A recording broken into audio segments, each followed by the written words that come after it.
All right. We're beginning the meeting with the microphone.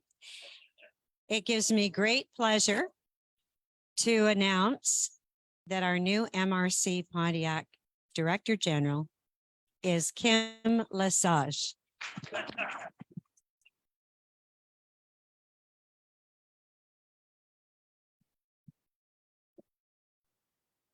I know that, give a little echo. I know that everyone in the room would like to congratulate Kim. And this has been a long process. We held several interviews, and Kim, remember, came to us in November and came to me and said, I'd like to offer my services. And eventually said, I think I can do it until February the 10th. So here we are, February 15th. And you gave us the opportunity, Kim, to see what you can do. And not only were you still our engineer, but you also stepped in with 2 feet at a full pace and have done an excellent job. Not only keeping all of our business moving forward, but going back and looking after some things that needed to be done. So we are all delighted. We are very happy and just congratulate you from the bottom of our hearts. And Doug Russell, you can hear this, Doug? You want to be the first to say something? Yes, I can. Thank you. Congratulations, Kim. Thank you, Doug. That's great. I'm going to give Kim an opportunity to say a few words now. Kim? My video won't start. No, but my video, just so he could see us, it doesn't matter. But anyways, thank you, Jane. Thank you to the hiring committee, and thank you to the entire Council of Mayors. Thank you for your support. Je suis reconnaissante d'avoir eu l'occasion d'agir comme directrice générale depuis quelques mois. Ça m'a vraiment donné la chance de me faire une idée réelle de ce que la position comporte ou ce que ça implique. Thank you for your confidence in me and my abilities as a manager. I believe in teamwork, and I will work hard to have a positive dynamic between the MRC, our staff, our partners, and our citizens. I'm positive that together we will continue to progress and to vitalize the Pontiac. So again, merci beaucoup. Thank you very much, everyone. Jane.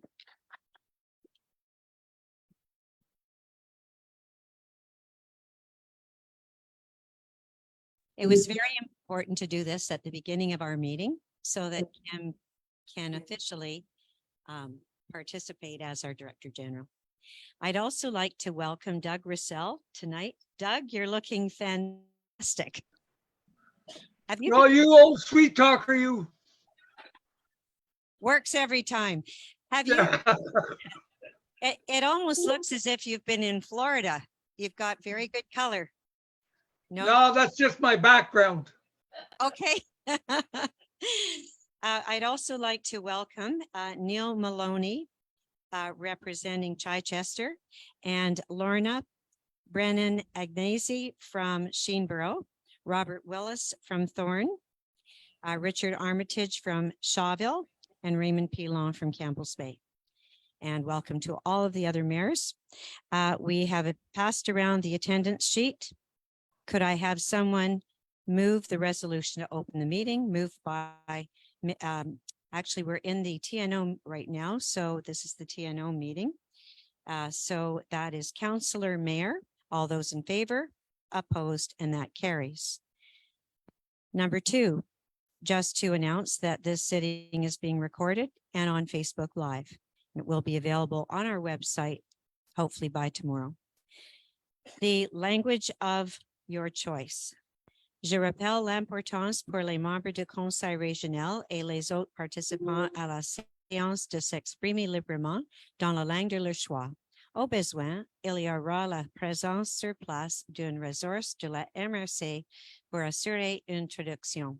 I'd like to reiterate the importance for regional council members and other participants in the sitting to express themselves freely in the language of their choice. If necessary, a resource of the MRC will be available to ensure translation. And the statement of the warden, the déclaration of decorum. Nous sommes élus par les gens de Pontiac pour les représenter au mieux de nos capacités. Ils s'attendent à ce que nous menions nos réunions d'une manière professionnelle. J'écouterai très attentivement les débats et les discussions de cette réunion et si j'entends des paroles négatives ou des critiques à l'égard de quelqu'un d'autre, j'arrêterai la réunion et demanderai à cette personne de s'excuser. Je vous remercie. We are elected by the people of the Pontiac to represent them to the best of our ability. They expect us to conduct our meetings in a professional and businesslike manner. I will be listening very carefully to the debate and discussion in this meeting, and if I hear any words of negativity or criticism of anyone else, I will stop the meeting and ask that person to apologize. We'll now go on to number 6. Are there any declarations of interest or conflict on this agenda? Seeing none, could I have the adoption of the minutes of the last sitting moved by Councillor LaRiviere? All those in favor? Opposed? And that carries. Number 8, are there any questions for the public question period on the TNO agenda? Yes, Chris.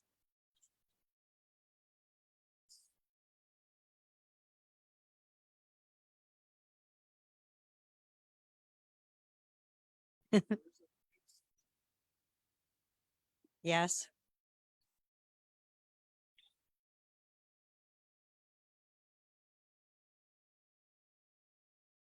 Right.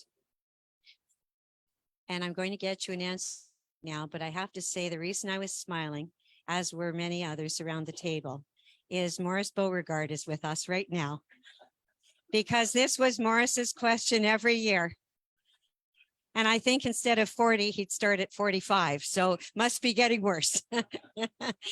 Is Jason is here and he will answer. And by the way, Chris, I forgot to mention anybody that wants to speak so that people can hear them on Facebook Live have to use a microphone. So I'll just reiterate that your question was, is there any plan for gravel to be put on the James Lake Road, Bois Franc, starting at mileage 40? Jason. Well, you know what, Chris, I'm almost happy you asked the question because actually we were thinking of doing some work this year regarding that on James Lake Road, specifically for that area. So right now we're looking at to ask for some subsidies as well from the ministry. It's a 50-50 project. So in other words, we're going to hope having 50% of to have it paid. In other words, subsidized by the ministry. And with the MRC TNO budget, we'll try to put the other 50%. I won't say the number right away, but definitely we should see a difference. That's the whole goal. And eventually on our next plenary and our next council, we should have more precise, like more details regarding that project. So that's in the plans. And it's especially in the plans because you mentioned it. And this is the time to ask in February. So great. Thank you.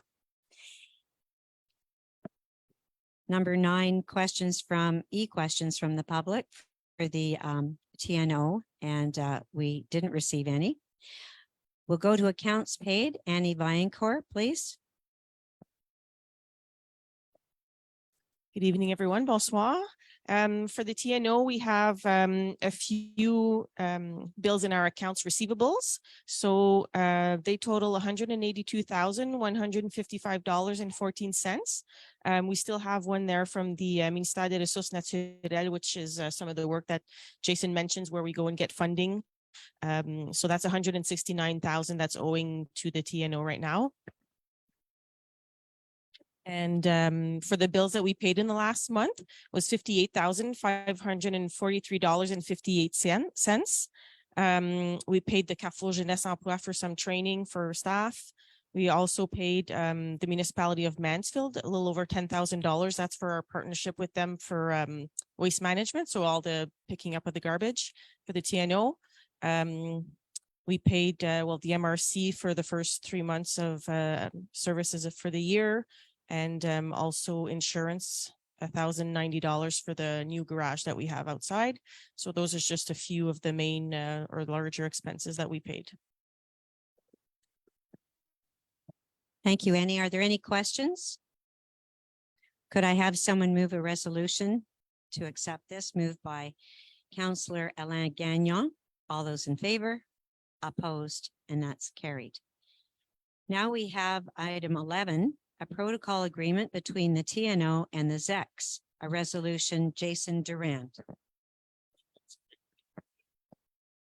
Good evening, everyone. Bonsoir tout le monde. Donc, ça ici, c'est un renouvellement du protocole d'entente qu'il y a entre le TNO et les EX. Ça, c'est au niveau des chemins de rapide, du chemin du gym, Osborne et Choyen.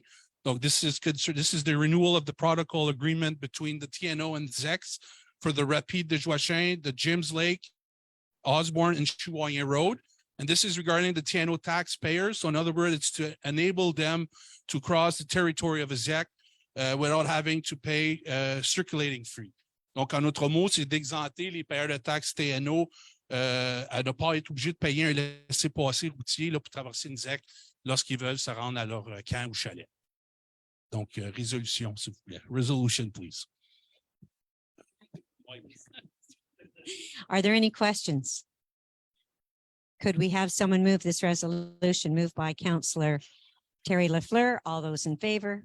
Opposed? And that carries. Thank you, Jason. And finally, the closing of the sitting. Could I have someone move this resolution? I see that Councillor Odie Godin's hand's been up for 5 minutes. That meeting is closed. Now we will go to our monthly public meeting of February 15th. And we will have an opening. Could I have someone move the resolution? Moved by Mayor Brent Orr. All those in favor? Opposed? And that carries. Just a reminder that the meeting is being recorded and with Facebook Live and be available on the MRC website tomorrow. And another reminder, we do have microphones on the table. This is not the only microphone, and I hate to take it out of have it taken out of my hand. Don't forget. Corey Spence says, we know. So just remember to turn the power button on.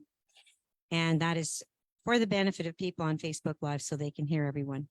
I did just read the language of your choice, and I also read the statement by the warden for the declaration of decorum. So I think that we can just abide by that again for this meeting. Could I have a resolution to read and adopt the agenda? Moved by Jean-Louis, you want to add something? Go ahead. Yes, take the microphone, please, and turn the little power button on.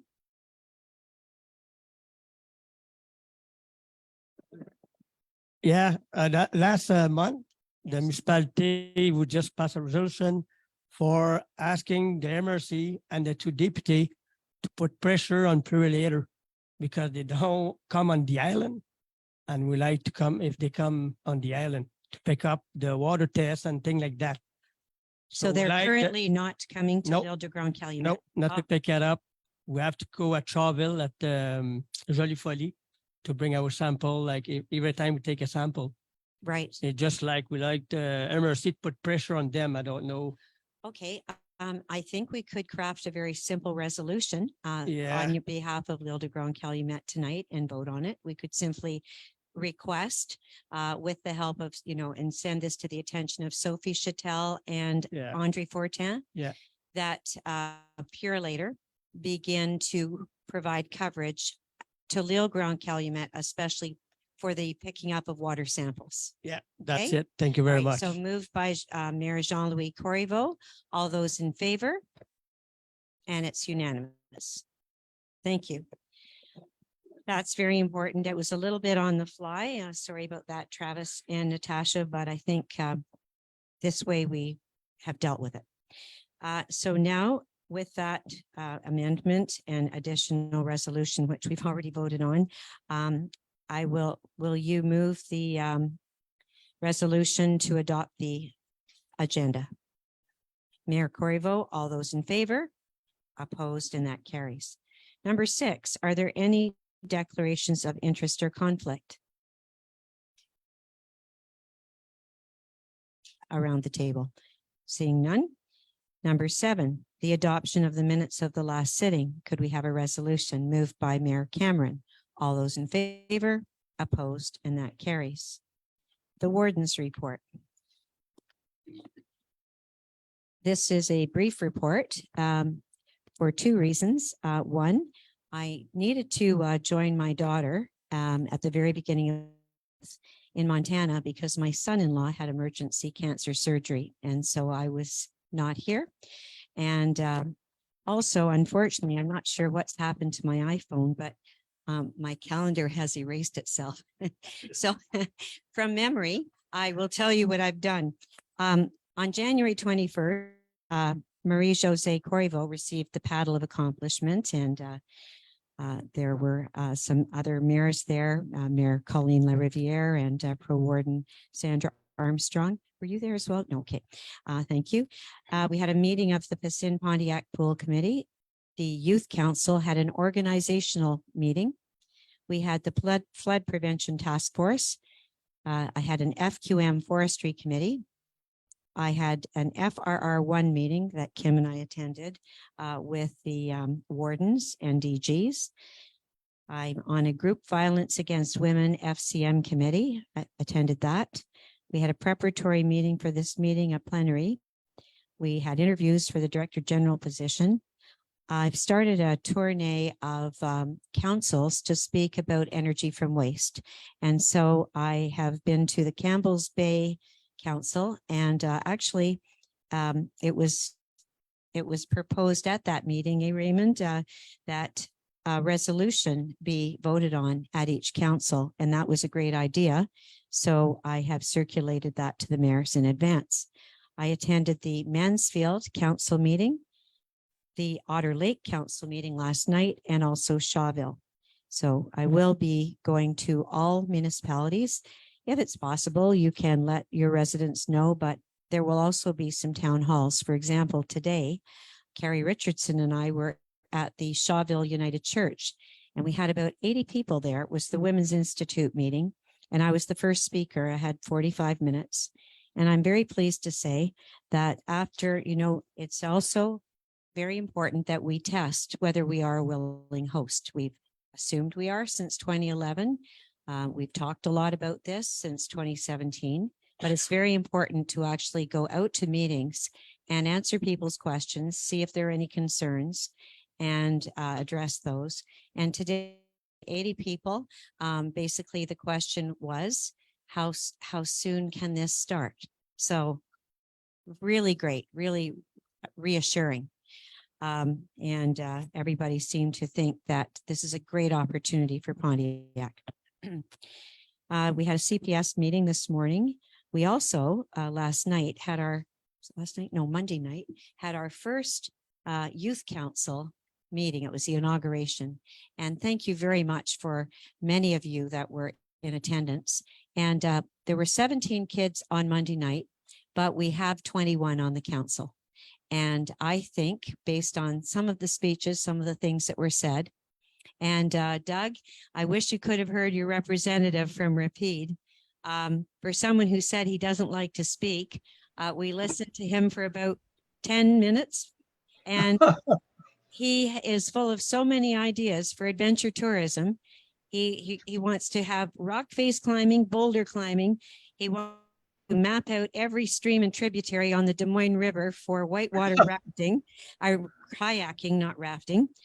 By the way, I didn't mention this, but he has a job for the summer with Wilderness Tours. So he's quite a go-getter, and expressed himself very well. And I was impressed that his family brought him down from Rapide.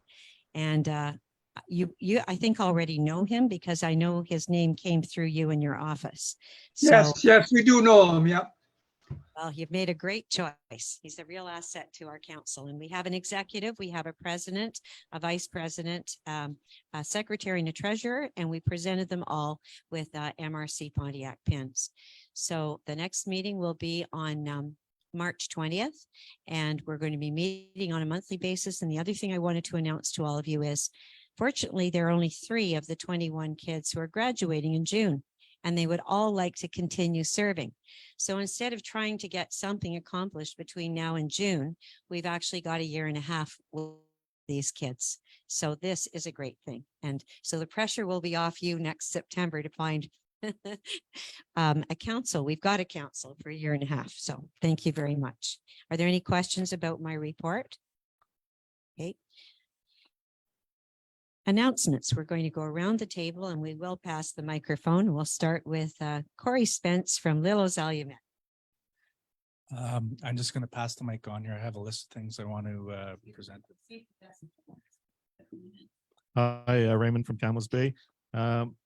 Couple of events going on in town. We have the at the Campbell's Bay Leachfield Rink, we have our carnival on February 19th from 11 a.m. to 4 p.m. And the Legion are having a kitchen party on February 25th at 2 p.m.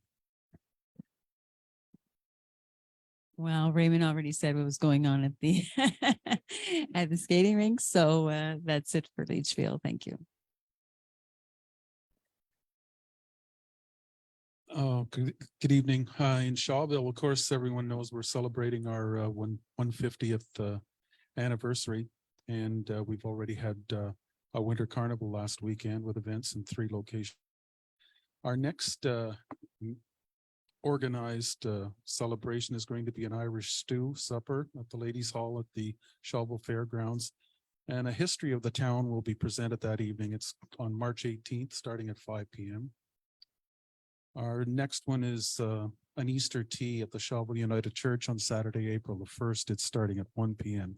And next Tuesday night, our 150th committee is holding its next meeting, and we always invite people from the town to join us, and so many of them are bringing great ideas for our major celebration this summer. So Tuesday night, and everybody can join up our Facebook group, Municipality of Shawville, and follow all these activities.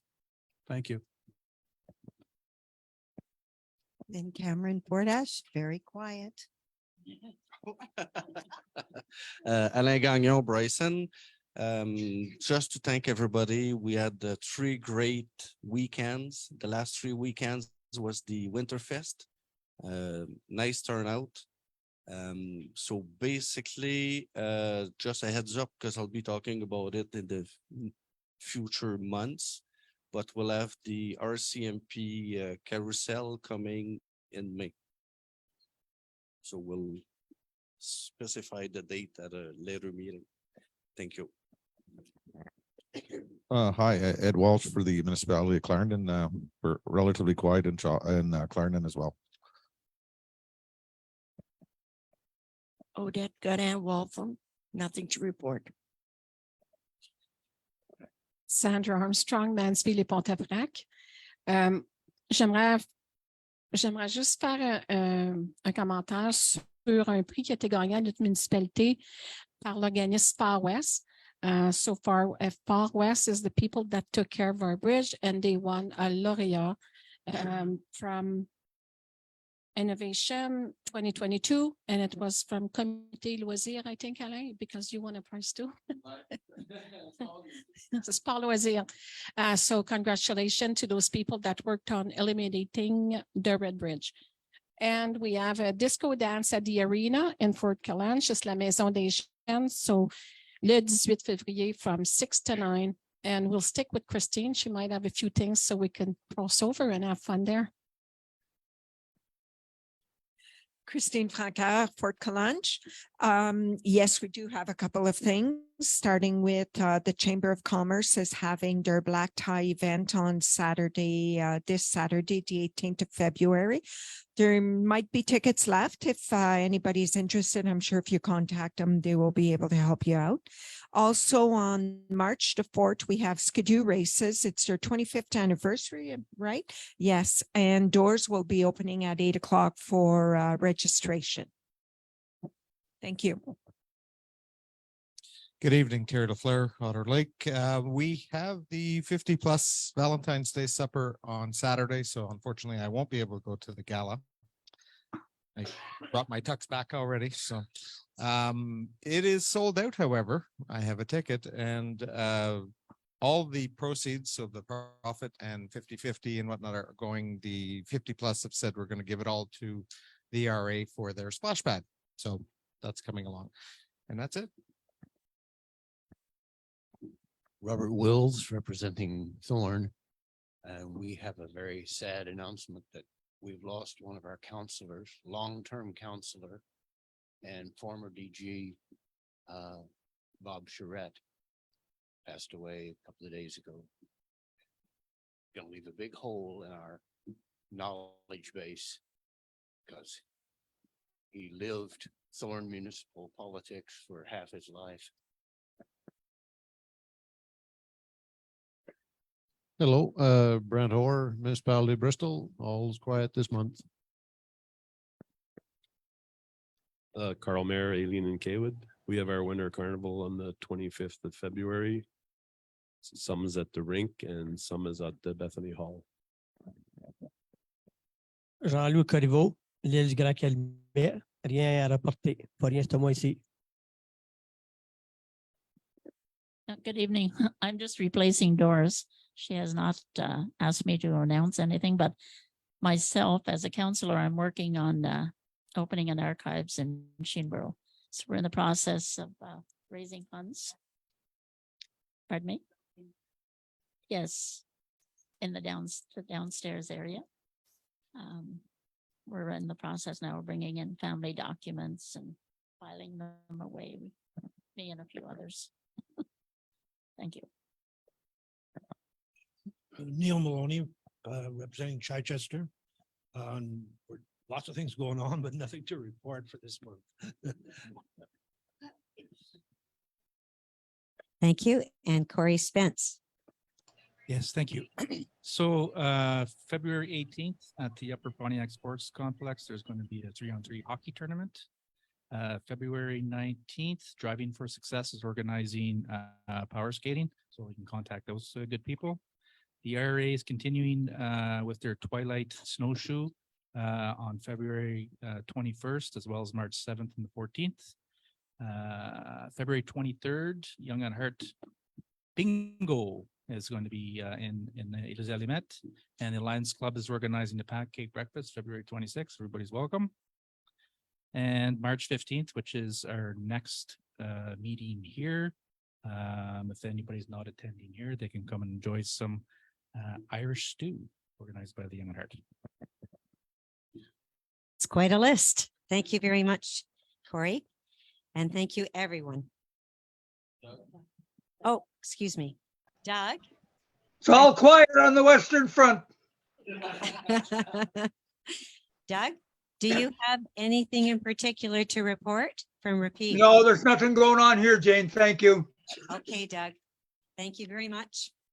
So now we will continue in the agenda and go to public question period for, do we have any members that you'd like to ask a question, Mr. Boulay? Yes, we are. Just stand up and ask your question.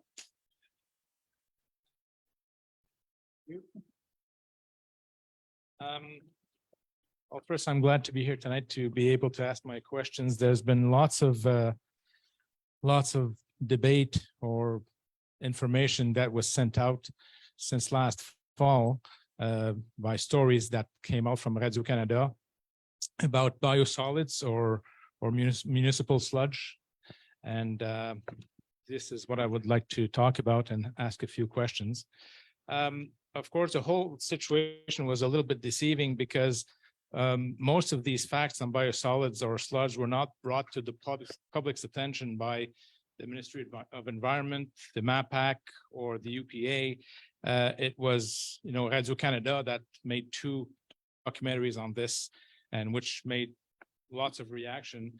I think the most dramatic reaction we had was the Minister of the Environment of Quebec, who right away said the next day after the documentary was showed on TV that okay, well, we need to do something right now, blah, blah, blah. So it's good news on that point, but it was surprising that the Minister of Environment was not aware that Quebec was importing biosolids from the US, because in certain states, they are banned now. So they would not use them on their farms, but they say, well, let's sell them in Quebec. They can put them on their farm fields. Anyway, so my first question is, because, you know, it's a very important subject. It's an environmental subject. And I have tons of questions, but I have to make an order here. Will we have eventually access to tests for our soils and drinking water?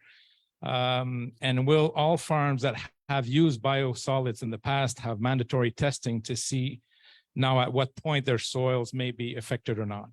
Okay, that's my first question.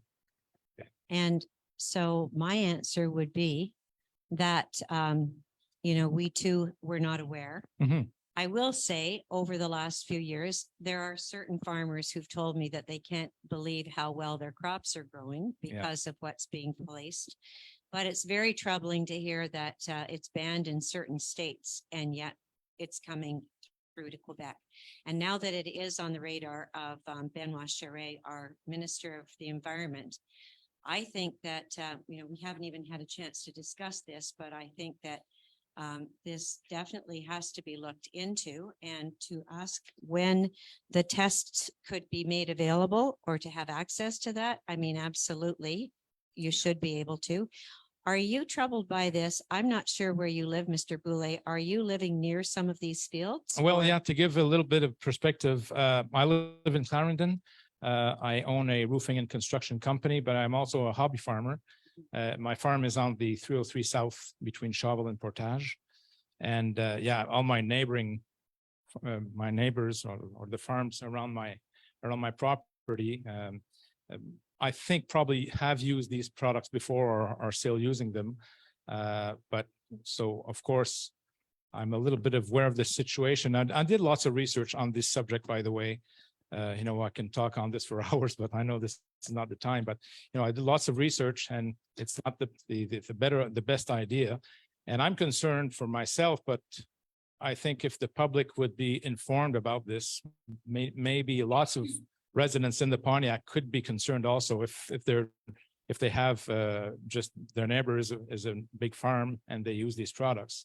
I think everybody has to be aware of the risks, you know. Yes, and I don't know if these farmers, I believe they're being paid to take this. I don't think, yes. Yeah. So that could have been the incentive. Yeah. But perhaps they, because in the past, Mhm. there has been sludge of some sort placed there, but I don't think it was a worrisome situation.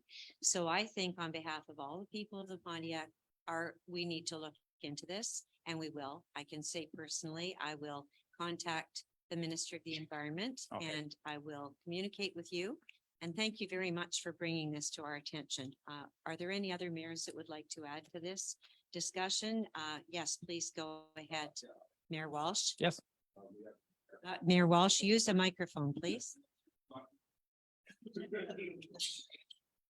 I'm Ed Walsh. So I'm the mayor for Clarendon.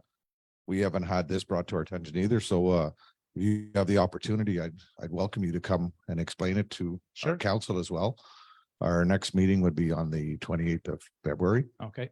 At 7 o'clock. So I mean, it's going to be discussed here, obviously, but you're welcome to bring it to your own municipality. So, which is Clarendon, because of the large agricultural population. Oh, yes. At least in a lot of our, well, not all of our, but 4 of our councillors are farmers as well. So they could give you some insight into what they've, if they've used it, or if their neighbors as well. So we could start there. Sure. Yeah. Thank you for that invitation. Can I go on with another question, or? Go ahead. Thank you. I really appreciate this. Eventually, this would be a question, I guess, for you guys later to see what kind of regulation you want to put in place. But if a resident living beside a farm that would use these biosolids or has used them in the past again, can this resident require the neighboring farm to test his soil and have access to those results? Okay. Because even if, I guess, if there's a buffer zone, you know, these they're called forever chemicals.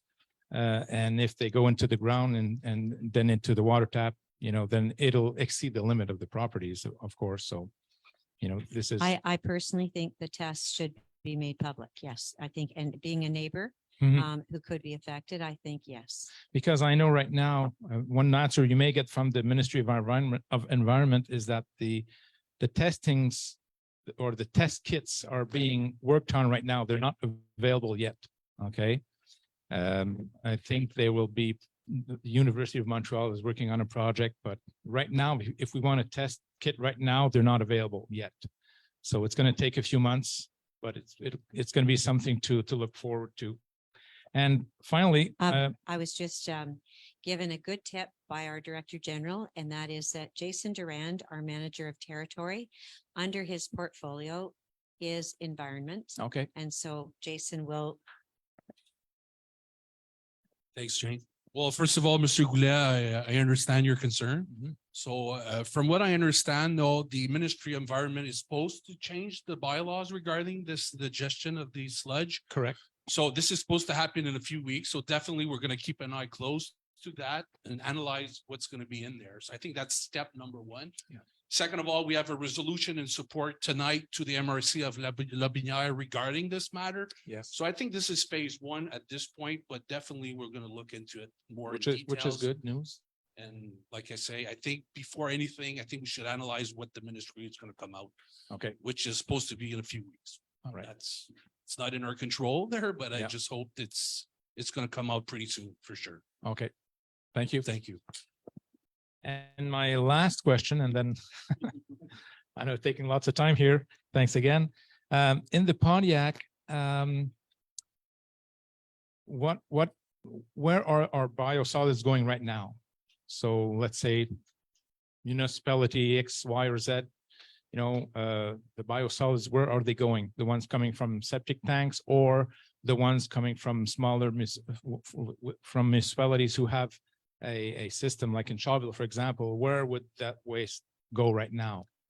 Are you Those familiar biosolids. with UTO by any chance? With? UTO, UT. Yeah, the environmental, do they pick these up? Yes, Okay. well, and we do know too that they're coming from Day Colin here as well. It's in the Litchfield industrial area. Okay. Up at the top, near where the Smurfit stone plant was. And he has the authorization not only for composting, but water treatment. And Okay. he also treats contaminated water. And the Ministry of the Environment is up there regularly. Okay. So they brought to the industrial park there and close to Portage. Okay. Okay, thank you. Okay, thank you very much. Those are three good questions and thank you for your response, Jason. So we will be in touch with you, Mr. Goulet, about this. Okay, thank you. All right, now we go on to any other questions from the audience? Okay, so we'll go to the questions from the public now. We have quite a few. So I'm going to begin first of all with two questions that were raised at the last meeting, which I was away with that medical issue of my son-in-law. So question one, last year, is this from Mr. Guyette? No, or Amy Taylor. I asked how many business permits were accepted and denied in the past 2 years. Research was required. In December, a certain member of council promised to provide an answer, but one has not been provided to date. Is the council prepared to answer this question tonight? I can begin by saying that business permits are not obtained through the MRC or municipal councils. And basically, if you have a business in Quebec, you have an NEQ number, and with that one number, you can open several businesses. So it's not the best way for us to monitor how many businesses are opening and closing. But I think the question that Amy posed at another time was how many new permits have been, given. And we don't have that information because, again, you don't need a business permit to open a business. Question two, during November's council meeting, there was a resolution passed regarding residential waste from Ontario to Quebec. What are the details of this resolution, please? Why was this resolution required if the MRC is not listed on Hydro-Quebec's scheduled projects for the years 2020 to 2029, and we do not currently have an energy from waste facility? So there are a few questions here. I believe that the resolution that was passed was there's an actual resolution number given. It was either to ask the Minister of the Environment to allow waste to come from Ontario into Quebec, or it was more probably a unanimous resolution from our council in support of an energy from waste facility. Now, the question of a hydro contract, we know that Hydro Quebec had a moratorium on all new contracts until 2020. Since that time, and certainly what we've experienced recently, we know that the supply and demand is an issue here in Pontiac, and our premier knows that we now are in a position where we need to find more hydro. There would be no reason why we would be applying for a hydro contract at this point, because our project for energy from waste is it's more than a dream. Definitely, we have a good strategy, and step by step, we are moving in a good direction. But it's not the time to ask for a contract. What I can assure Mr. Guyette and the public about is that the Minister of Economic Development, who is also the Minister of Energy, Mr. Pierre Fitzgibbon, is very enthusiastic about our project. And when and if we do need a hydro contract with Hydro-Quebec, we will have no difficulty getting it, because our project, if it's built for 400,000 tons, will produce 40 megawatts of electricity. And this is exactly what the government are looking for. So I think that answers that question, which is, so those were covered last by Pro Warden Sandra Armstrong. We looked after the other questions last month. Thank you. So question number 1 now, Mr. Dan Coburn, and he is from Arnprior. Here's his question. Hello, the old CN Railway Bridge, now used as snowmobile trail bridge for past years, located at Pontiac Station, crossing the Ottawa River to Morris Island, Ottawa. Are we going to take concrete steps soon to allow pedestrian and cyclists, etc., this beautiful link between provinces? I do own both properties on both sides of this link, and know it would be a wonderful area for green type outdoor adventures, not to mention a much needed tourist dollar boost for the Pontiac area.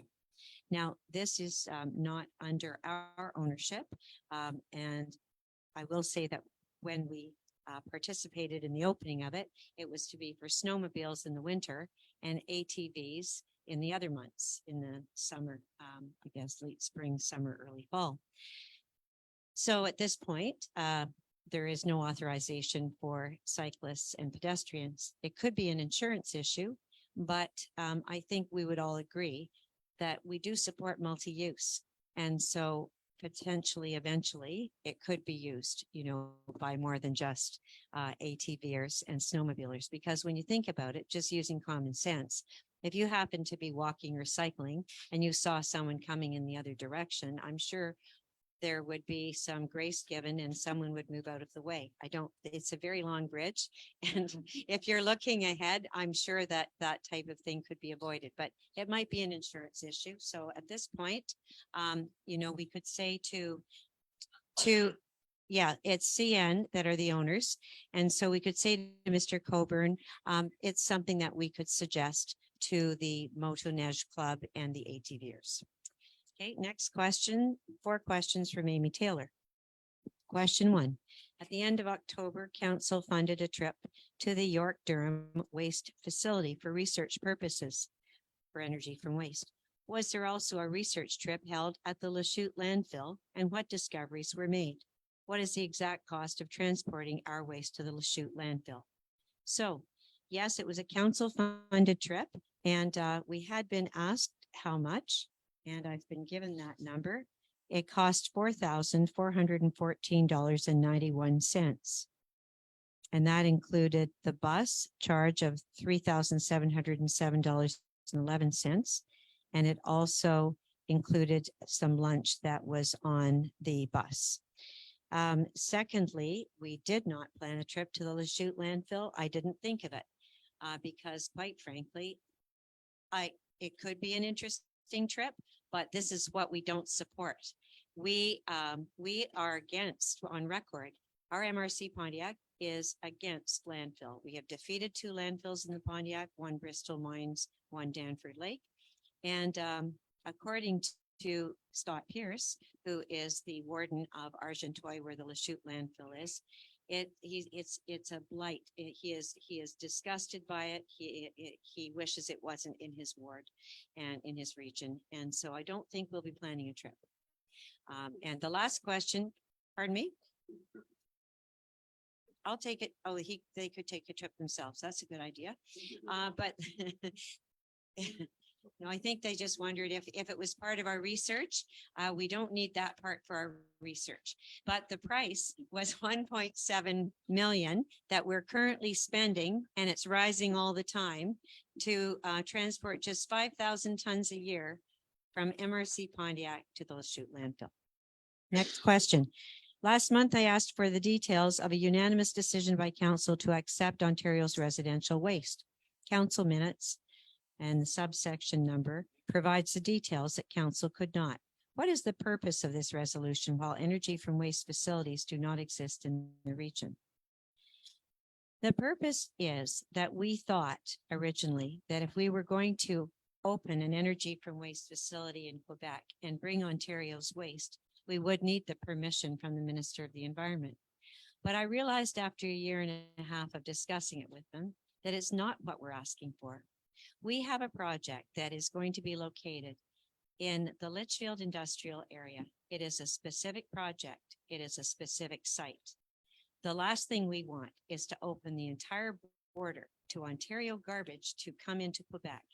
And the government would not want that either. We would have no control over what was coming across, and we don't have the landfill capacity.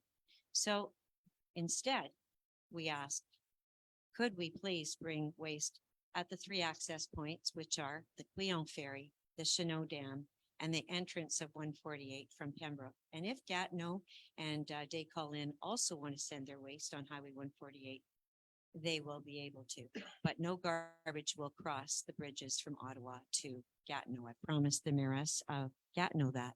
And finally, and it was brought up at the meeting this morning, this could be the way that we will get funding to improve Highway 148, because if we're in a position to be bringing the waste from the National Capital Region, which is Ottawa and Gatineau, then we will certainly deserve to have a very safe highway that will carry some increased traffic, which, by the way, is only going to be about 20 large, long garbage trucks a day. Some people have been asking for a 400,000 ton facility. It's a surprisingly few number of trucks, because don't forget, they'll be bringing waste 365 days of the year. Question 3, ministerial decision 2020 to 2029 states 2020-029 states the recordings of council sittings are made available online in order to allow the public to see the content of the discussions among members and the outcome of their deliberations. However, these discussions and deliberations only occur during plenary meetings, which the public has no access. How then does the council facilitate this decision? And does it apply only to the regional and TNO council sittings, or does it apply to the sittings of the municipality? It only applies to the public meetings, which are our TNO and our public meeting as we're having tonight. We have had discussion around this table about trying to make our meetings more interesting, holding more debate and discussion at our public meetings. And we've even thought about opening up the plenary meetings. But at this point in Quebec, there are no MRCs that do this. And the no have tried to introduce more items into their public meeting. I could see us doing that. There are certain things, just things that would be very interesting for the public to hear. Question 4, 35 straight hours, no contact from the municipality, warden, or hydro. That's how long some of us were on our own without power during the coldest days of the year. What is being done to ensure an outage of that magnitude does not happen again? Messages for warming and charging stations were given online to residents who didn't have internet. In the future, how will you ensure all residents receive vital information during emergency situations? Now, I'm fortunate that the mayor of Little Zalumet is sitting beside me, and before I hand him the microphone because he has a lot to say on this issue. I will simply say that in my opinion, first of all, this took us by complete surprise. The other thing that's come as a surprise is we have a supply problem. And that is a good thing because now something will be done about it. But I would like to say that I was very impressed that Mayor Corey Spence and his DG, Alicia Jones, and another employee, Chantel Lair, were at their municipal office for the entire weekend. And they had a place for people to come in and get warm, have coffee, have lunch, have internet. And they were they were operating like a command central there. And I also saw the fire chief going around to many doors to make sure people were all right, especially out on farms and that sort of thing. And I was involved simply, and Sandra Armstrong was involved because she had this affected Mansfield, parts of Mansfield. And so I think a lot of people that were doing their best to stay well informed, but I will finally say that the only involvement that I had, other than a few Facebook posts, was that Alicia Jones did ask me to try to put some pressure on public security. So I called Danny Belanger, and he involved with the communications end of things. And I was also trying to reach Alain Paquette. He seemed to be away for the weekend. So we were speaking instead to Julie Willette. But I'm going to pass things on to Mayor Corey Spence because he has taken action and there will be something later in this meeting. Yes, absolutely, Amy. So with regards to your question, we are taking action, immediate action, and there's going to be a resolution tonight to that effect, a detailed resolution to address many things, and in particular about Hydro-Quebec and their less than satisfactory services in our area, so to speak.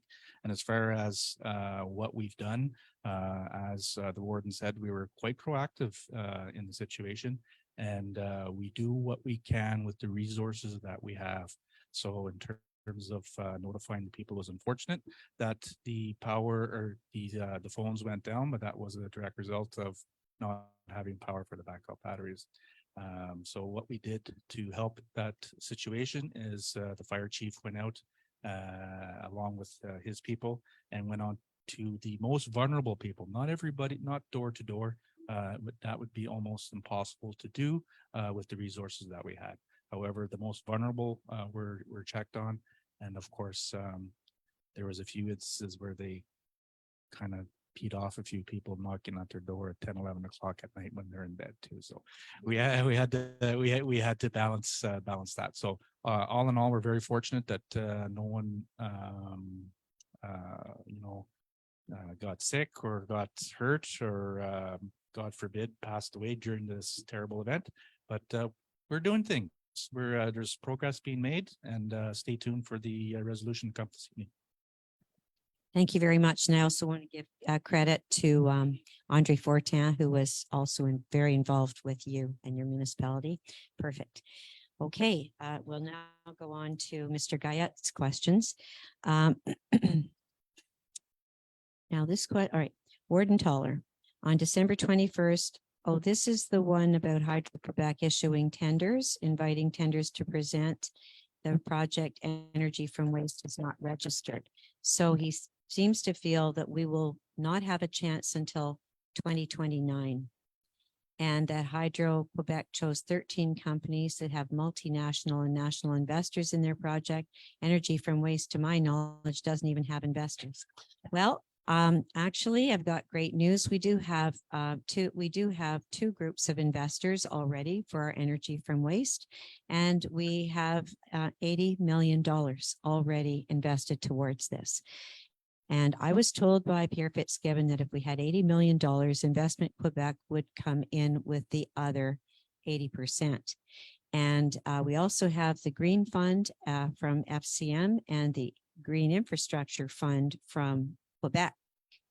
So if all goes well to build this facility, if the day comes, it will not require funds from our MRC or our municipalities. Said you have and again, I've already explained that this was not the time to be submitting a request for a contract. And when we do need a contract, as probably the first energy from waste for municipal waste in all of Quebec, it's a big deal, and they will not be denying us a hydro contract. You have indicated there's a budget of 30,000 for the energy from waste project. It's apparently 25,000 now, which you and many mayors, staff and guests, etc., used for a trip to your Durham facility. So I've explained how much this cost, and yes, it did come out of that budget. Why a research trip if the project's not viable or feasible before 2029? To know if we could continue to move forward. You know, we wanted to see this facility with its technology in action, in progress. And I think it was, well, I can ask you, was it a good idea going on that trip? Yes, because otherwise you had just heard me talking about it, and you needed to see it for yourselves and hear the presentation and see, be able to picture it here in the Pontiac. So I think there was good logic behind the trip, and we used a very small part of the budget. And I think the taxpayers would agree with that amount of money being spent to take us by bus there. Question number 2, Pro Warden Armstrong, the Council of Mayors. In an article in the local media, Warden Toller commented, and I quote, "Especially when we're doing our best. I believe we judge the performance of our elected officials by results. Researching the facts of this comment, I'm providing the following data, which I took from the ISQ. The per capita disposable income for citizens of the Pontiac is 26,658, ranked last among MRC in the province for 2017 to 2020 under this leadership. Citizens working age 25 to 65 have actually worsened since 2017, going from 64.8% that were working to 62.4%, 6th worst in the province. We've actually lost 265 jobs. Tried to think about that. I can't think where we've lost 265 jobs. When I think about certain municipalities, I think about new businesses that have opened, where I won't mention them, but in most of those cases, it's 5 employees in each of those businesses. We do know that some people have left jobs and are now working online for the federal government, but they're still here in the Pontiac. They're still paying taxes. Whether that would have counted as a job loss, I don't know. But, you know, I have to admit, I have a problem with negativism. I just can't stand it. And it's one thing to be realistic, but to just keep bringing up negative statistics all the time, to me, is not constructive. And everyone around this table is working very hard, and especially with our vitalization funds having just been announced, you know, the 27 new projects. We know that the Minister of Municipal Affairs is coming here in March so that we can talk about these projects. And, you know, Mr. Guyette is entitled to his opinion, but if I was hearing this type of comment from everybody that I meet in the Pontiac, I would be very concerned, and I'm not.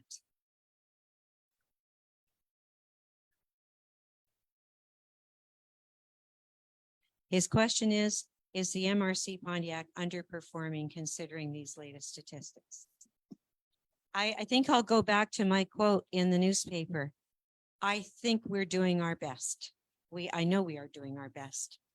And I do see progress. I feel progress. All right, question number 3 is the Council of the Municipality of Mansfield and Pontefract voted to support a feasibility study for a bridge between Calumet Island and Mansfield, a Pontefract. I believe the amount for the study to be $1,200, with the rest coming from business. That's correct. The total price was $2,400. Employed an engineer, an outside engineer, who took a look. Now, quickly, this was initiated originally by Junior Susi when he was the mayor of Fort Collonge. That was a long time ago, but it was never fully explored. So we did have a presentation. It's not an MRC project. It was the business people in the municipality of Mansfield. And we were shocked to see how much a bridge would cost. So we will not be building a bridge from the municipality of Mansfield to Calumet Island. But what did come out at that meeting was that there had been a ferry at one time, and perhaps a ferry could work. And I will announce to you that we do have a ferry. It has been reserved for us. It's the second ferry at Quillon. Ralph has reserved it for us. And we do have a business person who's willing to buy it for $100,000. And in terms of Jean-Louis Corriveau, I had told you about the idea. I reported back to you and also to Mayor Franker. And I think it makes more sense. It's historic that there used to be a ferry going back and forth. And actually with global warming being what it is, it may be able to go back and forth 12 months of the year. There might be a bubbling machine or something. Or if for 2 months we use the ice bridge, so be it. But I think this could open up a lot of opportunities for Calumet and Fort Collins Mansfield. So that's the end. Is that the end of the questions? One more question. Warden Toller, could you clarify the following statement in the local media? Quote from the warden. Toller also said she hopes Guyette gets involved in the work of the MRC through committee. A few facts you don't mention. You invited me to be part of the Forest Committee at the start of your first administration. I participated in one meeting only to have the committee cancel and restarted a few months later without me. Okay. No, you know what? I'm going to explain something. And this is the absolute truth. And this is what happened. I loved our first forestry committee. It was the first time we'd had a forest committee in a long time. It was after the meeting I held with 96 angry people in the lodge door in Fort Collins. I invited members of the public to be on this committee. And this committee, we had more than one meeting. Maybe Pat Guyette was only at one, but we met for about the first year.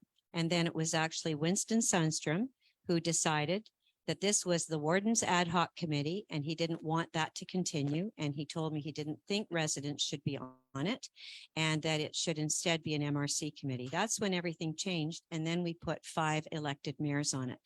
And I'll say that we still have a couple of members of the public, but the thing that I found a shame was that we were getting some good information from people of the public. So Mr. Guyette, that was not my decision. It was a vote that was taken at council and the warden's ad hoc forestry committee got thrown under the bus.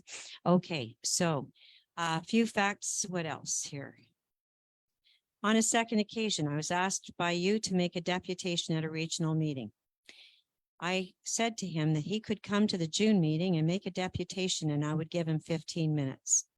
But then he was not given that time. And so he said, why didn't you reach out to me if you were sincere? And why would I believe your invitation to be genuine? So I've thought about that meeting and this is what happened. It was held in the Bryson Lions Club. Mr. Guyette arrived. And remember, we had Nova Silva give a report on forestry. And Mr. Guyette wanted to ask a question and he jumped up to the podium. So I thought, well, I guess this is his speech. So I gave him the chance to speak.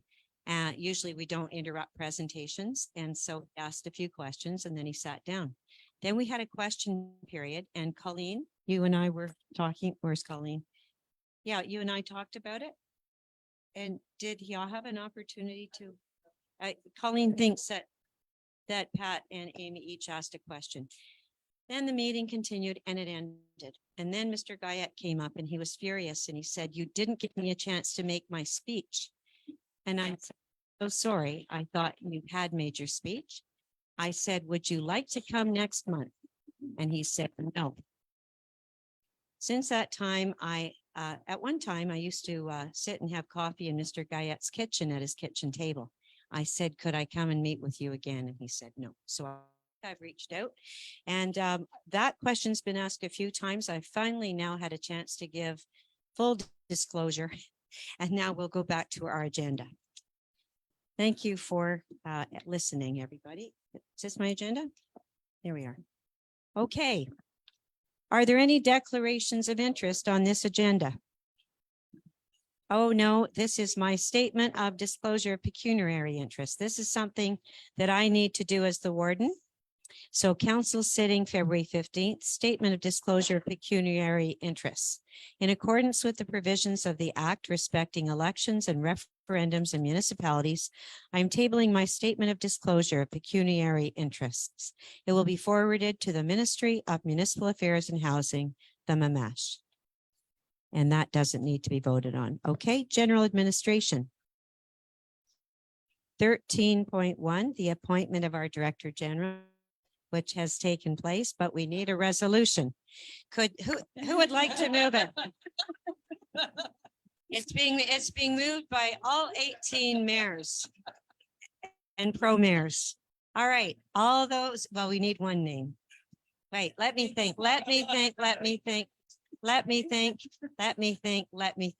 I'm going to let Mayor Terry LaFleur move this because you are the chair of our HR and you were the chair of our interviews. All right, do you accept that? All right, all those in favor? And we will record that as unanimous. Congratulations formally. 13.2, support for the work of the Observatoire de Développement Régional de l'Outaouais, ODO. A resolution, Kim Lesage. La première résolution, c'est la conférence des préfets de l'Outaouais qui ont fait une demande au MRC de la région de l'Outaouais d'adopter une résolution d'appui pour le travail de l'Observatoire de développement régional de l'Outaouais, alors l'ODO. C'est sans obligation financière, c'est un support pour leur projet. So this resolution came from the CPO, la conférence des préfets de l'Outaouais, asking the MRCs to adopt a resolution of support for the work of the Observatoire de développement régional de l'Outaouais, so with the ODO, with no financial obligations on the part of the MRCs. And this is also considering that we recognize the importance of the work that the ODO does and their various achievements. So we're looking for a resolution of support. Okay, thank you. Moved by Pro Warden Sandra Armstrong. All those in favor? Opposed, and that carries. 13.3, transport action. 2023 paratransit budget estimates. Kim Lesage, and a resolution. La prochaine résolution, c'est pour adopter la prévision budgétaire de transport. We need to adopt the budget forecast for Transport Action. So they have it listed with their revenues. Comes from grants, some administration revenues, passenger revenues.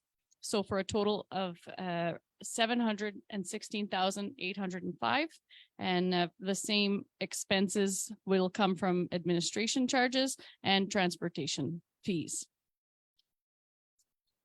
Thank you. Moved by Mayor Colleen Riviere. All those in favor? Opposed, and that carries. 13.4 is from the SHQ file. We have a resolution, and can I just have a look at it? All right, great. This is something that's been worked on for quite a while, and at this point, I'll read the English, or would you like to read the French? Synopsis. La résolution, c'est pour un dossier SHQ qui traîne puis qui n'a pas été réglé. Un dossier en suspens pour une facture pour un contracteur qui a fait des travaux pour une valeur de 9 169,40 $. Alors, on demande une résolution pour régler cette facture. Okay, thank you. Yeah, and in English, considering the work done in 2018 by a Pontiac contractor in the framework of SHQ, considering that the SHQ and MRC Pontiac are linked by a management agreement, considering that there was an irregularity in the file that resulted in the non-payment, considering the importance of settling this pending file, it is proposed by Mayor Corey Spence and resolved to proceed with the payment of $9,169.40 to the contractor for work done in 2018 within the framework of an SHQ file. It's also resolved that this amount be paid from the budget surplus of the MRC 18 within the framework. What was that?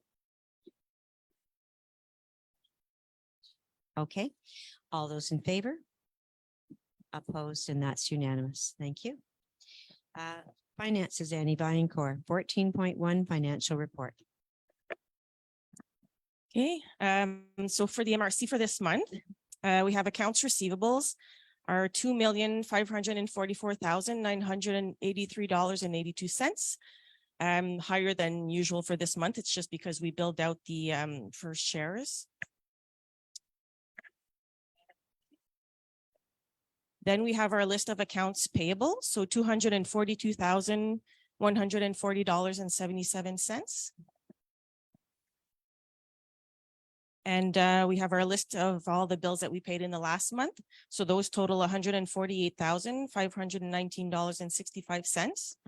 There was a few files in culture, so projects there that are paid from the culture fund. There was also a business grant that was a last payment done there. We also paid our GST, QST returns.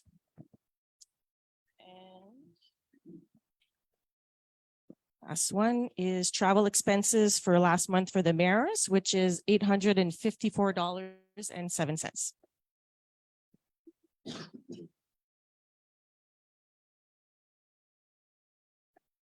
Thank you, Annie. Any questions? Could I have someone move this resolution, please? Moved by Mayor Christine Francoeur. All those in favor, opposed, and that carries.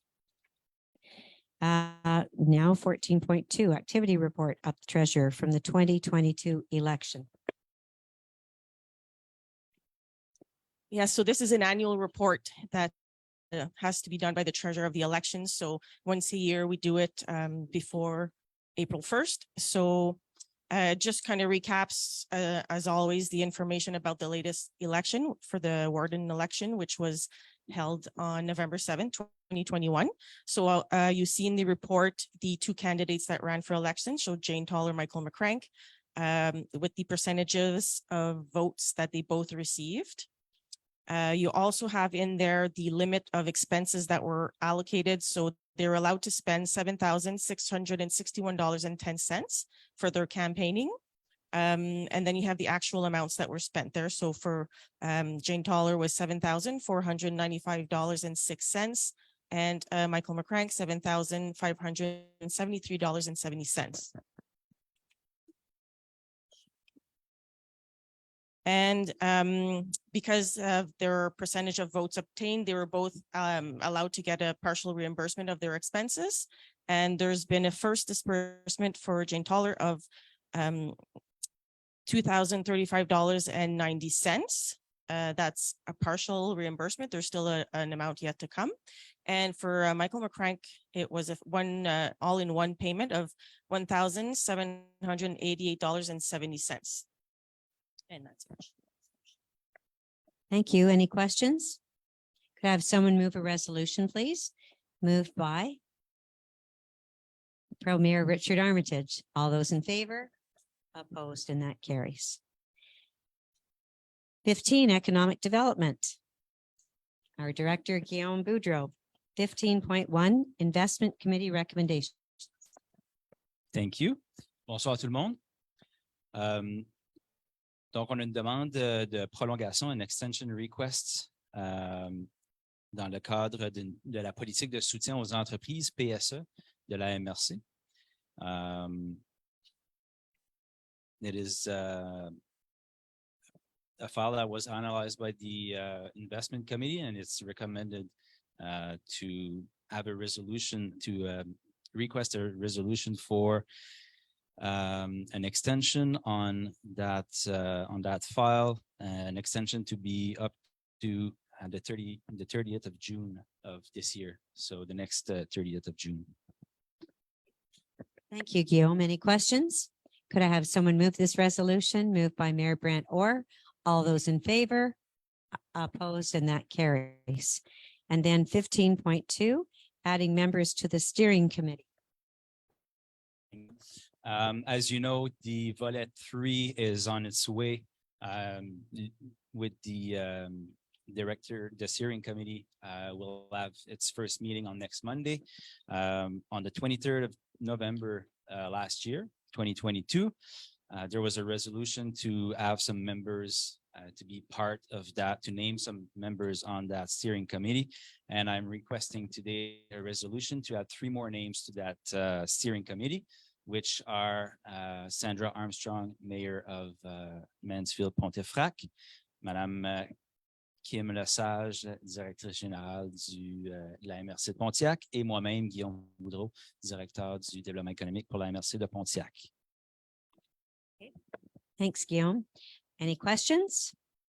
Could I have someone move this resolution? Moved by Mayor Carl Mayer. All those in favor? Opposed? And that carries. 15.3, Alexis Le Randonneur. We are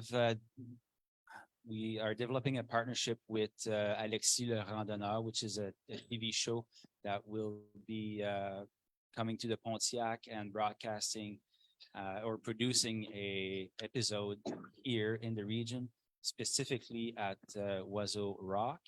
And I'm requesting, please, a resolution so that I can find that partnership contract with Echo Production d'Images Incorporated for that contract. So 1, that I can sign the contract, and 2, to allow maximum spending for that project of $10,238.10 for that project. Thank you. Any questions? Moved by a question, yes.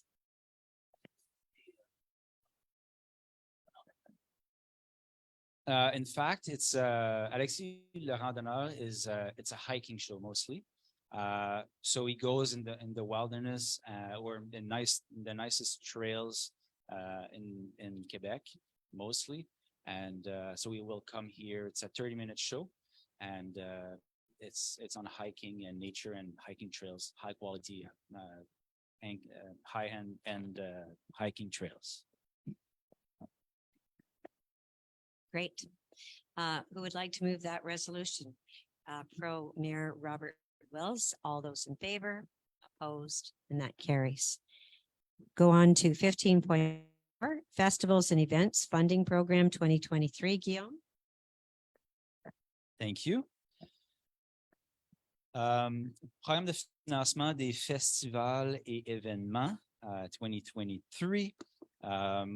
We are recommended that we go with these funds again for this year, and that the fund will be split in two calls for project again this year, as it was in the past. The first events that will take place between period of June 1st and December 31st, 2023.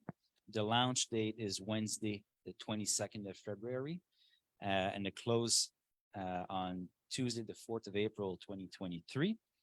And for the events taking place between January 1st and May 31st of next year, 2024, the launch date would be Tuesday, September 26th of this year, 2023, and close on Tuesday, November 7th, 2023.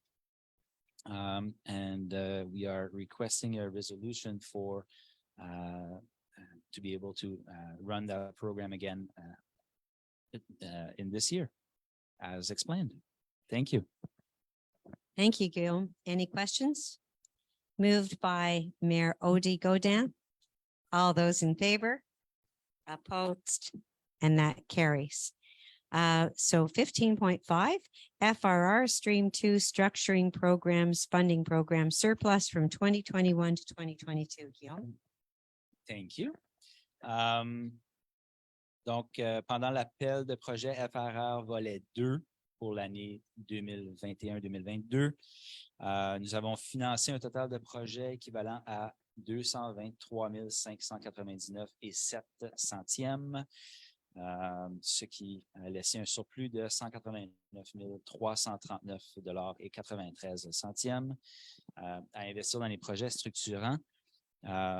So we are proposing to invest that money into all these surpluses in with a new call for projects for 2023. And we are requesting a resolution to carry that money. Okay, thank you very much. Any questions? Moved by Mayor Carl Mayer.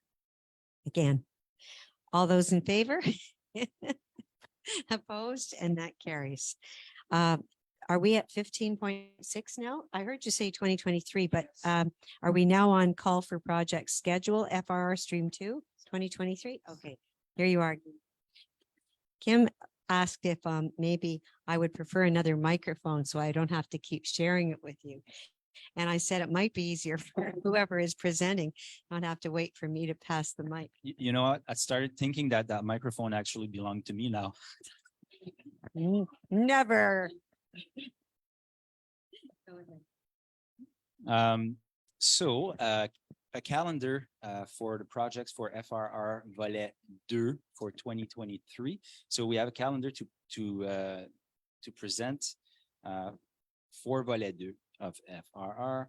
The first part of it is projet structurant, the surplus that we just had a resolution to carry, surplus from 2021. The call for projects would be on the 17th of March, 2023. Yes, and close on the 18th of April, 2023. The analysis committee would be between the 1st and the 3rd of May, 2023, and resolution would be requested on the 17th of May, 2023. And meetings for signing the contracts and presenting the first checks would be between the 22nd of May and the 16th of June, 2023. I will use the English because I'm translating as I go. Here we go. And thank you. For the second part would be the structural projects, which is the same program, but for 2023. Launch call would be on the 15th of August of this year, closing September 28th of this year, meeting of the analysis committee between October 10th and 20th of 2023. Resolution would be requested on November 22nd, 2023. And a meeting for the contract signing and the checks presentations would be between the 27th of November and the 8th of December, 2023. Wow. You've Third. got all this schedule. It's all scheduled. Excellent. Third part Okay, of not it. finished. Third out of 4, there's one more after. Festivals and major events. Festivals and major event for 2023. Launch on Wednesday, the 22nd of February this year, closing on the 4th of April. Resolution will be requested on the 19th of April. This is for the first launch.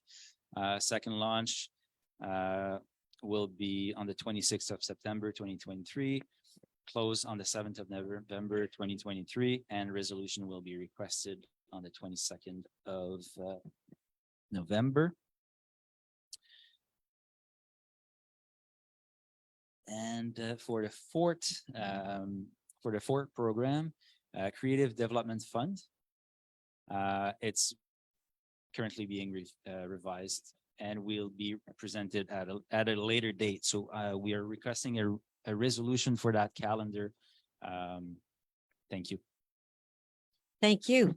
Any questions on all of that?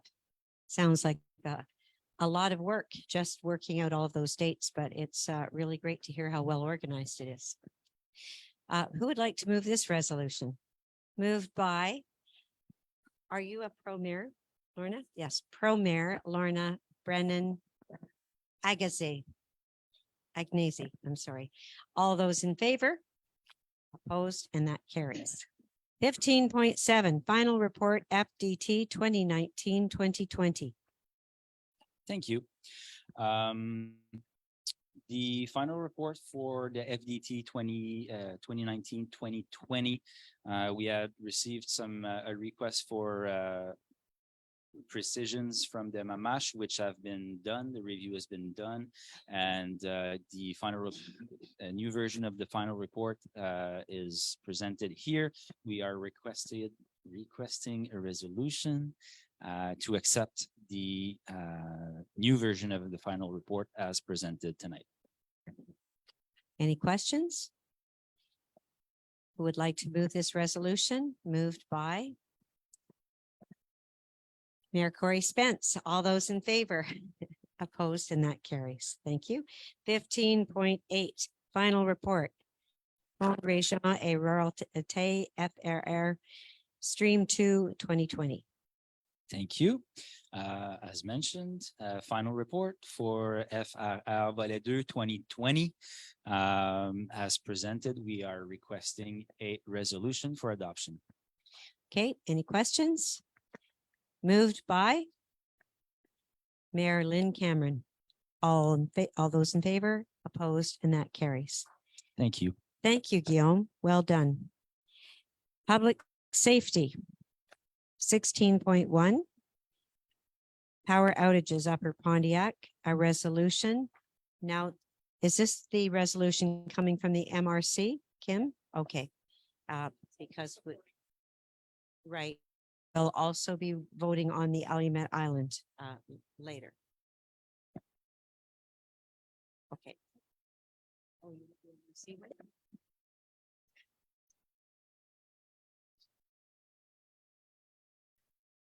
So we'll just go through the resolution that Ilu Azumet and then also the one for MRC. So the resolution from Ilu Azumet is whereas there's an electrical power transmission grid owned by Hydro-Quebec, where residents of Upper Pontiac, Sheenborough, Chichester, Ilu-Zalimet, Waltham, and some residents of Manfield, Pontefract are clients. Whereas this said grid is not integrated into Hydro-Quebec's power transmission network. Whereas the said grid has no meaningful redundancy in the event of equipment failure, leading to unnecessary and lengthy power outages. Whereas the said grid relies solely on Ontario for surplus electricity during peak demand. Whereas in the event of a power outage without timely and accurate information from Hydro-Quebec, residents cannot fully prepare for the situation. Whereas a power outage on February 4th and 5th, 2023 left many residents of Upper Pontiac without power for periods of more than 36 hours in dangerously cold temperatures of minus 39 degrees Celsius. Whereas during the outage, communications from Hydro-Quebec to residents through their HQ app, website, or otherwise was false and misleading. Whereas during this outage, Hydro-Quebec failed to have timely and accurate communications with municipal and local emergency services, especially concerning the length of outage, plan for restoration, and prioritization of areas, sectors to be restored. Whereas the length of the power outage had direct cause in the failure of telephone and internet services, leaving the residents without means of communication for emergency services and a potential life-threatening circumstance. Whereas the municipality and its residents suffered undue expenses, losses, and damages during this outages. Whereas this outage is the latest in a series of lengthy outages over the past several decades. Whereas with the provincial and federal incentive programs for further electrification of heating systems, vehicles, and the demand for power and the load on the grid will only increase exponentially. Okay, and then the MRC one supports that and also has added, so whereas resolution 18-2302 adopted by the municipality of Ilu-Zalimet, whereas the federal and provincial governments have prioritized migration towards electrification of vehicles and heating systems in homes through their various funding and grant programs, whereas this migration to electrical service puts more strain on the network, which is unable to supply the required power in peak demand periods. It was moved by and resolved that the regional council echoes the concerns of the municipality of Ilu-Zalimet and supports their formal request to Hydro-Quebec for the following: a formal plan with timelines to improve their infrastructure and create redundancy for hydro services in the Upper Pontiac area, including Mansfield, Pontefract. Improvements to the communication with clients, residents, to be precise, as well as with municipalities before, during, and after an event. Compensation for the residents and municipalities who may have suffered unnecessary expenses, loss, or damages due to the outages, and a public meeting hosted by municipality Ilu-Zalimet, where Hydro-Quebec can respond to the 3 items requested above. It was also resolved that these resolutions be forwarded to the Minister of Economy, Innovation and Energy, Mr. Pierre Fitzgibbon, and to the Minister responsible for the Outaouais, Mr. Mathieu Lacombe, and to the Minister of Public Safety, Mr. François Bonardel, and to the M&A for Pontiac, Mr. Andre Forte, as well as municipalities of the MRC Pontiac for support. So I'd like to move that. Excellent. Okay, Mayor Corey Spence has moved this. All those in favor? And we will record that as unanimous. Well done, Corey. And just a quick note on the point about holding a public meeting. As I understand it, it will be all of the municipalities concerned will hold one meeting, and that will be maybe in March is what I heard, possibly. Yeah, you're waiting to get some further information.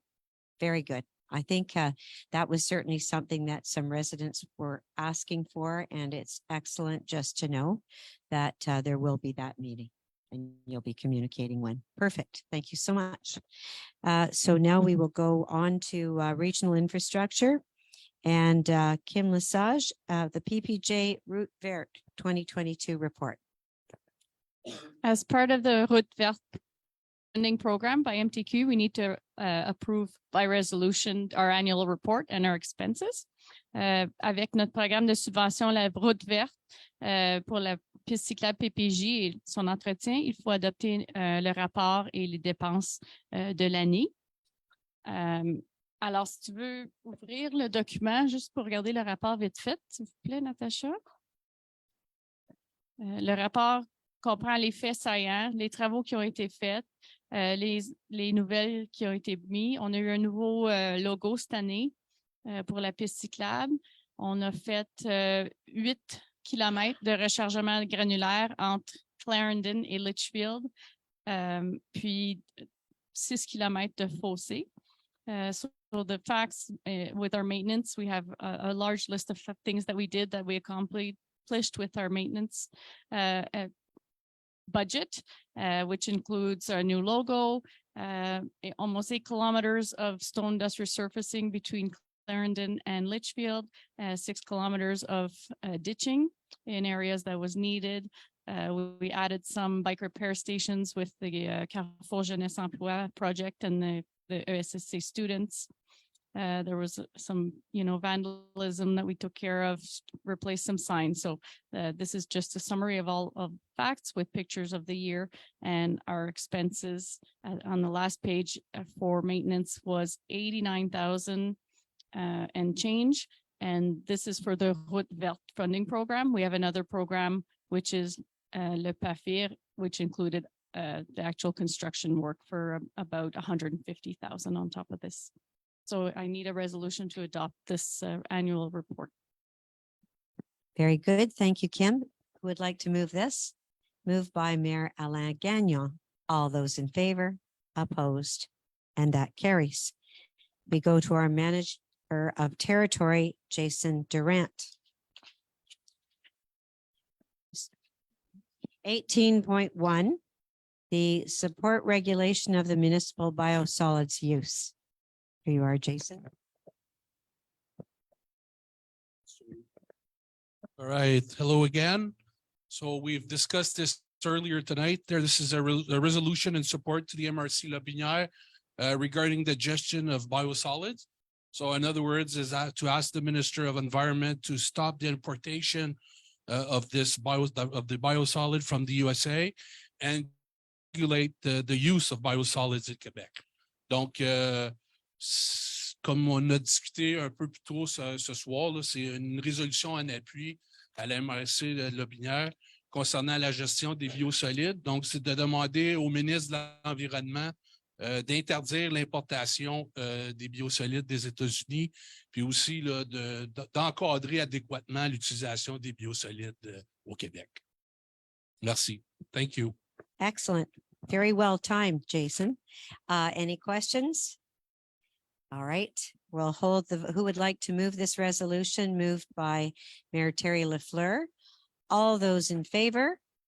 Opposed, and I believe we can record this as unanimous. Doug Russell, we should record this as unanimous. Excellent. We go now to miscellaneous. 19.1, thank you note, mileage signage. Kim Lesage. Lesage. So we get sometimes public questions that we're able to address here at the MRC. And one question that we received in October, it was to have some kilometer markers put on the Black River Road. And this question was for the municipality of Waltham. Since then, they did install them, and we got a thank you back from the resident that had asked for it. So it's in French, and I'm going to read it because I think Mayor Odie Godin deserves this. Thank you. Bonjour, mon nom est Jean-Philippe et je possède avec ma conjointe une propriété dans la municipalité de Waltham, située sur le chemin de la Rivière-Noire. Donc, lors de la réunion du conseil des maires tenue le 19 octobre 2022, j'ai adressé une demande via Internet, so a public question, pour avoir une signalisation kilométrique d'installer le long de la Rivière-Noire. Ma demande a été retenue, les bornes ont été installées au début décembre 2022 et par la présente, je désire remercier le conseil des maires et surtout Mme Odette Godin, mairesse de Waltham, pour être à l'écoute de ses concitoyens. Ce geste va aider bien des gens à se repérer et faciliter la tâche pour nos premiers répondants. So this is a nice thank you from Jean-Philippe from Waltham, and it helps with public security and for the residents to be safe. So thank you. Way to go, Odie. Good work. And thank you very much, Kim. It's nice to have thank yous like that passed on. 19.2. Les coups de cours de loisirs sport Outaouais Van Vende. So I think Sandra stole my thunder here. No, with all the rights. We just heard this week, I think, that Loisirs Sport Outaouais for 2022 selected their coup de cœur, so hits or projects that are dear to their hearts. And out of 12 of them, 2 are from the Pontiac. So we're very proud to say that there was one laureat for MRC. It's an innovation award in cultural recreation. So this was given to Far West for the municipality of Mansfield-Pontefract for their project to illuminate the Félix Gabriel Marchand Bridge, the Red Bridge. So congratulations to the municipality of Mansfield and Far West. Le second lauréat, coup de cœur, is for Recreational Committee Award. C'est le Comité des Loisirs. And this was presented to the municipality of Bryson for their park beautification project and all the great work that they're doing for their Loisir committee. So congratulations to that committee and the municipality of Bryson. Yes.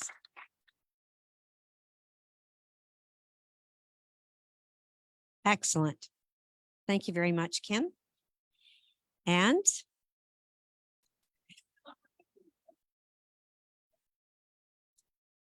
I hate to see the meeting end. Is there not something else we could discuss? Yeah, grab it. Anyways, would you like the honors of moving adjournment, or you have something you'd like to say? Would you like to sing? Actually, I happen to know you have a beautiful voice. Entertain us. Oh, this might be with the power outages that you had, it might be a good time to consider that people could have wind or solar backup systems. Now, you can't heat your house with that very easily, but you could have your communication system still in order and your lights, and that's better than being in the dark entirely. Up Mountain Road, which is where my property is in Thorn, we were up there, we had for 40 years, we've had solar power there. And there have been new houses built there in the last few years. There are 4 or 5 of them. There are no hydro wires there, so they're all on solar. That's amazing. And thank you so much for raising this, Robert. And, you know, we still have the opportunity to have a solar farm in the Pontiac. It's something that the Credo is speaking to us about, because apparently, I know why you are doing so well with solar. Apparently, the Pontiac region has more sunlight than any other part of Quebec. as does Renfrew County in Ontario. So we're very fortunate. That's another selling point to come to the Pontiac. Anyways, thank you, Robert. Excellent timing, good message. And now, without further ado, we will say good night. And thank you, everyone on Facebook Live who has been listening. And who would like to move Moved by Odette Godin, Mayor Odette Godin of Waltham. All those in favor? Anyone opposed? Unanimous. Thank you, everyone.